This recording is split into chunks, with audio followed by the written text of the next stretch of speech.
അതിന് മുന്നേ മോട്ടിവേഷൻ കൃത്യമായിട്ട് മെയിൻറ്റെയിൻ ചെയ്യാൻ പറ്റിയിട്ടുണ്ട്. കുഴപ്പമില്ല. അതിനുവേണ്ടി എന്തെങ്കിലും കീ ടേക്ക് അവേസ് എന്തെങ്കിലും ചെയ്തിട്ടുണ്ടായിരുന്നു? എനിക്ക് ജോലി വേണമായിരുന്നു. ഇത് വേറെ നിവൃത്തിയില്ല. അത് തന്നെയാണ് മോട്ടിവേഷൻ. ജോലി വേണമെന്നുള്ള ആ ഒരു അത്യാഗ്രഹമാണ് മോട്ടിവേഷൻ എന്ന് പറയുമ്പോഴത്തേക്ക്. സഹകാരിയുടെ ഇത് എടുത്തു പറയേണ്ടതാണ്. കാരണം ഒന്നും അറിയില്ല, നമുക്ക് എവിടെ നിന്ന് ഇങ്ങനെ ക്വസ്റ്റ്യൻസ് വരുന്നൊന്നും അറിയില്ല. അപ്പോൾ സഹകാരിയുടെ ക്ലാസ്സും ആ മോക്ക് ടെസ്റ്റുകളും കൊണ്ടാണ് ആ സമയത്ത് ഈ എക്സാം ടൈമിലൊന്ന് പാനിക് ആവാതെ എഴുതാൻ പറ്റിയതൊക്കെ. ഒരുപാട് എക്സാംസ് അറ്റൻഡ് ചെയ്തു. അങ്ങനെ ബാച്ചിലുള്ള ഒത്തിരി പേര് ജോലിയിലേക്ക് വരുന്നു.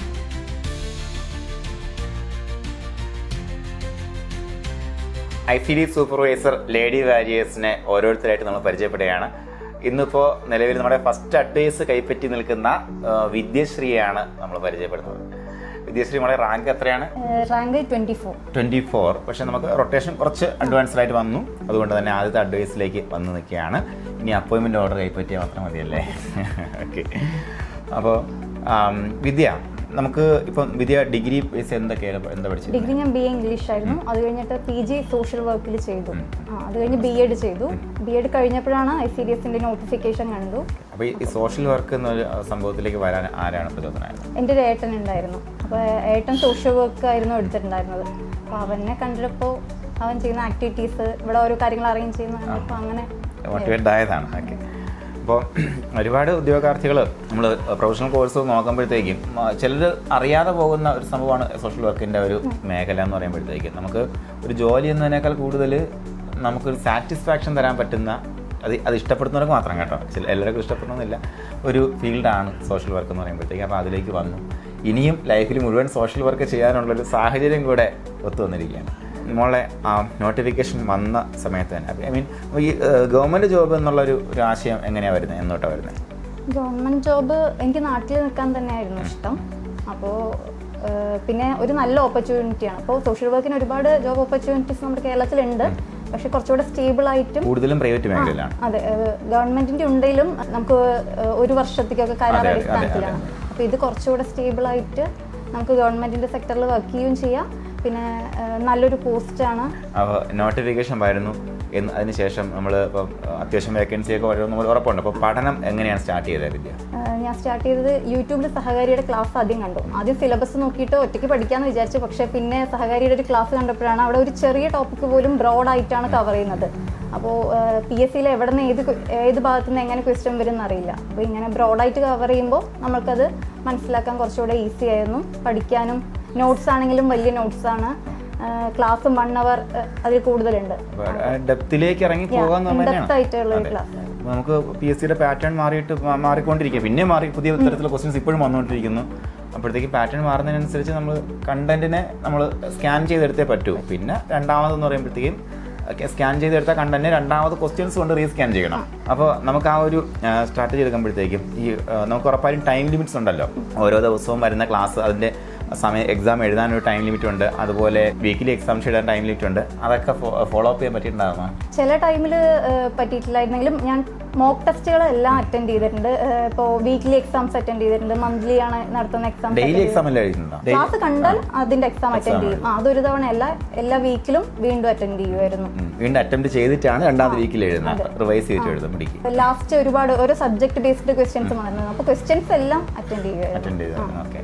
അപ്പോൾ പരീക്ഷകൾ അറ്റൻഡ് ചെയ്യുക എന്നുള്ളത് വളരെ ഇമ്പോർട്ടൻ്റ് ആണ്. കാര്യം പഠിക്കുന്നതിനോടൊപ്പം റിവിഷൻ ഇമ്പോർട്ടൻ്റ് ആണ്, പ്രാക്ടീസ് ഇമ്പോർട്ടൻ്റ് ആണ്. പ്രാക്ടീസിനാണ് നമ്മൾ ഈ എക്സാംസ് അറ്റൻഡ് ചെയ്ത് മുന്നോട്ട് വരുന്നത്. അപ്പോൾ അത് നിങ്ങളെ എക്സലൻസിലേക്ക് കൊണ്ടുപോകും എന്നുള്ള കാര്യം സംശയമൊന്നും വേണ്ട.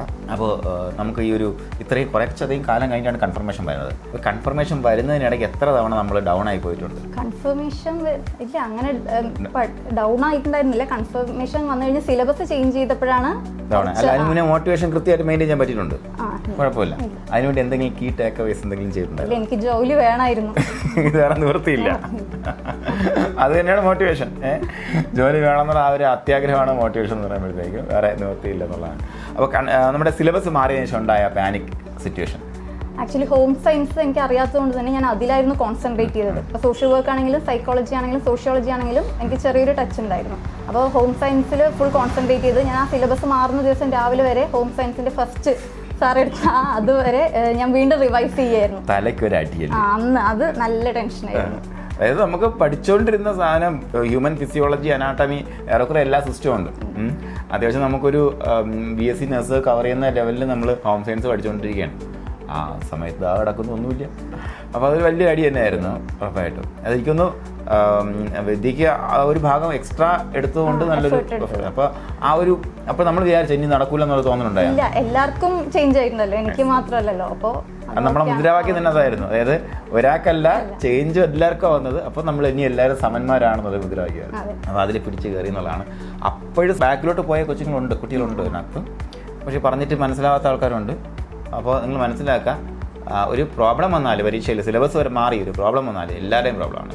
പരീക്ഷ പാടായി എല്ലാവരുടെയും പ്രോബ്ലമാണ്. പരീക്ഷ എളുപ്പമായി എല്ലാവരുടെയും പ്രോബ്ലം തന്നെയാണ്. പരീക്ഷ എളുപ്പമായി എന്നാണ് കട്ട് ഓഫ് കൂടും, അത്രയേ ഉള്ളൂ. അപ്പോൾ നമ്മൾ ചെയ്യാനുള്ള കാര്യം നമ്മൾ ചെയ്യുക എന്നുള്ളതാണ്. അപ്പോൾ എന്തായാലും അഡ്വൈസ് കൈപ്പറ്റി നിൽക്കുന്നു. അപ്പോൾ നമ്മുടെ ഈ വിജയത്തിൽ ഏറ്റവും കൂടുതൽ നമ്മൾ സപ്പോർട്ട് ചെയ്തായിരിക്കാനുള്ള ഫാമിലി ഉണ്ട്. ഹസ്ബൻഡ് ആണെങ്കിലും പാരൻസ് ആണെങ്കിലും എല്ലാവരും സപ്പോർട്ട് ചെയ്തിട്ടുണ്ട്. പിന്നെ സഹകാരിയുടെ ഇത് എടുത്തു പറയേണ്ടതാണ്. കാരണം ഒന്നും അറിയില്ല, നമുക്ക് എവിടെ നിന്ന് ഇങ്ങനെ ക്വസ്റ്റ്യൻസ് വരുന്ന ഒന്നും അറിയില്ല. അപ്പോൾ സഹകാരിയുടെ ക്ലാസ്സും ആ മോക്ക് ടെസ്റ്റുകളും കൊണ്ടാണ് നമുക്ക് ലിസ്റ്റിലെങ്കിലും ആ സമയത്ത് ഈ എക്സാം ടൈമിലൊന്ന് പാനിക് ആവാതെ എഴുതാൻ പറ്റിയതൊക്കെ.